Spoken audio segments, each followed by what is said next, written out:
Have you ever come into your house, or worse, someone else's house, with snowy, muddy, grimy boots, then have to fiddle around with unlacing them, throwing grime everywhere on somebody's clean rug or on somebody's baseboards? Yeah, that's not a fun thing. So, Huckberry's all weather brand has solved this first world problem. Perhaps we didn't know we needed it solved, but here we are, we have it solved. I'm Patrick. This is Rocky Mountain Style, and today we're going to be talking about the all weather pull on storm boot.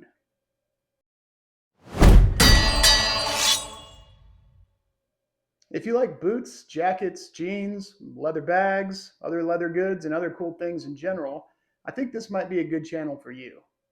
We do a lot of reviews on things like that. We do comparisons and unboxings, all that good stuff. So if you like what you see, please consider subscribing, drop a like.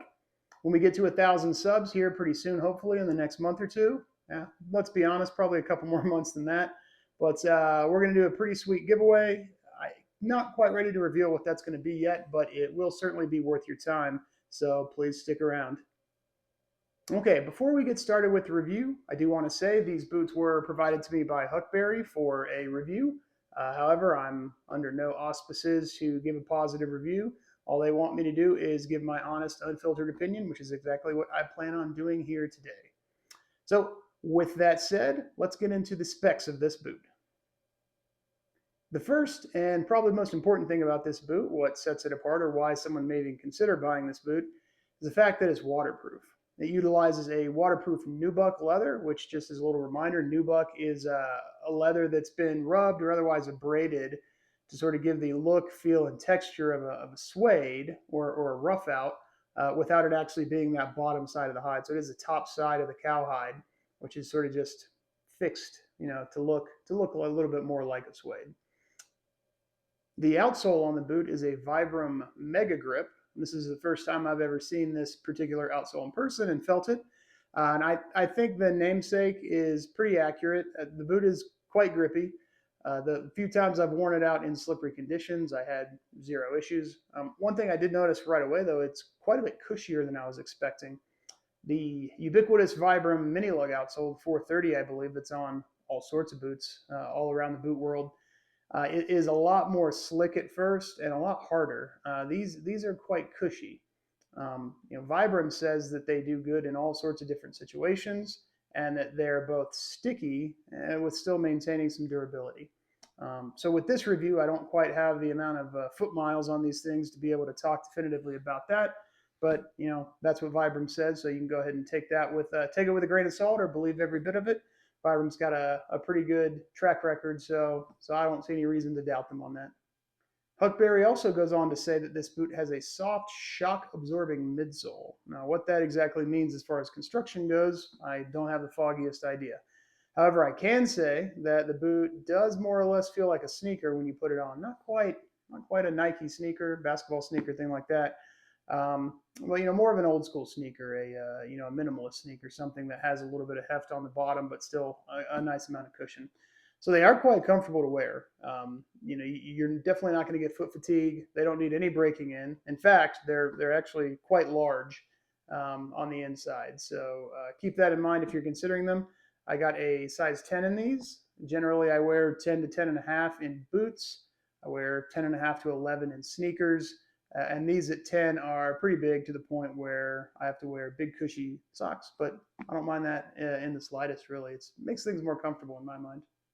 So what do I like about the boot?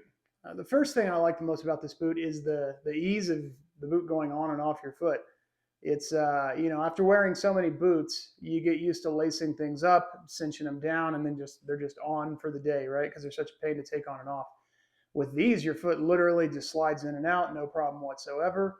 And that's kind of cool if you're just looking to, if you need to walk down to the neighbor's house, if you need to, walk out to bring the trash cans in from the curb, go out to the garage, just real quick in and out trips. They're really nice. So I just have mine sitting by the door of my garage and just, walk whenever I need to, throw them on, and I'm on my way with no fuss and no muss.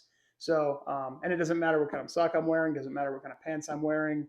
Just goes with anything like that in those quick situations. So it's pretty convenient. The second thing I like is the fact that they have kind of a Chelsea boot look, right?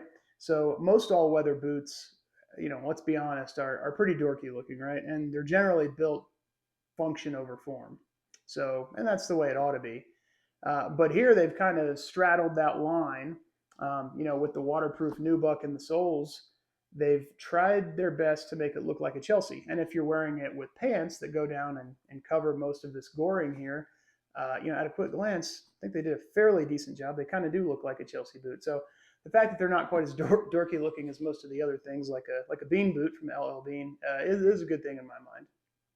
And number three, what I like about this boot, I mentioned it slightly a little bit before, but the roominess. They're built on purpose to be a bit big. Even if the length of your foot's fine for a 10, these are quite wide. So you're essentially forced to wear a thicker sock, which gives two benefits. One, warmth. You're probably generally going to be wearing these in cold weather. And two, gives a little bit of extra cushion, increasing the comfort even further. So I think that's probably a good decision for a boot like this. You don't want something like this to be too tight and too restrictive. Okay, and there are two things I would change about this boot though. And the first one might seem weird because I just mentioned liking the Chelsea, pseudo Chelsea look. And I do, but I think they could have went a little bit further. So as everyone knows, generally a Chelsea boot, the goring is more of a rectangular shape, whereas this is a bit more loopy. So just glancing at it, it kind of looks a little bit off at first. The nylon stretchy elastic stuff goes all the way up in the back rather than the leather going all the way up. So I think they could have gone a little bit further, disguising these from being all-weather boots. There's nothing wrong with them per se, but I think that might have been a slight bit of a missed opportunity to go a little bit more classic with the styling. And the second thing I don't like kind of dovetails off that, and that's the fact that they're not very versatile. So unless you're actually in inclement weather, you're probably not going to want to wear these. They don't give you quite the same amount of support in the ankle as a normal boot would. And there are lots of other options on the market that are water resistant.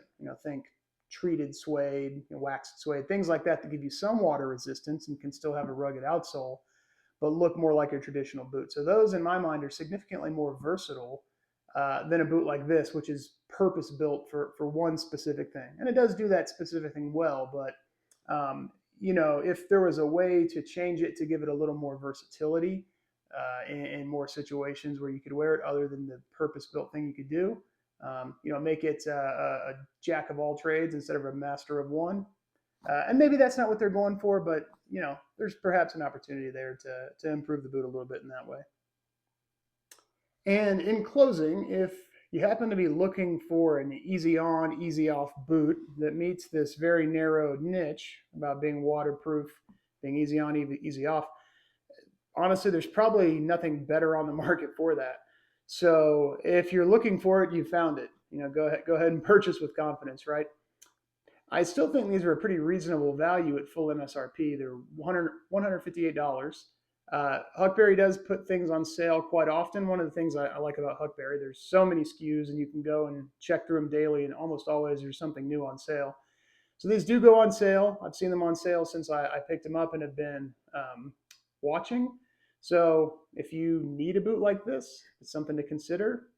Maybe wait for a sale, pick them up for next year, stuff them in the closet, and they'll be there when you're ready for them. So if you have any questions, please leave a comment. I'd be happy to answer them. Or if you want any extra shots or any more information about the boot, just let me know. But thanks for taking the time to watch today, guys. Have a good day.